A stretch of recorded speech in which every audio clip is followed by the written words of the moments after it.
பெண் இல்லாத ஊரிலே அடியான் பூ கேட்பதில்லை. பெண் இல்லாத ஊரிலே குடிதான் பூ பூப்பதில்லை. உன் புடவை முந்தானை சாய்ந்ததில் இந்த பூமி பூ பூத்தது.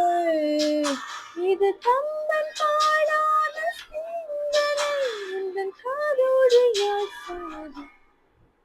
புது வெள்ளை மலை இன்று பொழிகின்றது, இந்த கொள்ளை நிலா உடல் அணைகின்றது. இங்கு சொல்லாத இடம் கூட குளிர்கின்றது, மனம் சூடான இடம் தேடி அழைகின்றது. புது வெள்ளை மலை இங்கு பொழிகின்றது, இந்த கொள்ளை நிலா உடல் அணைகின்றது.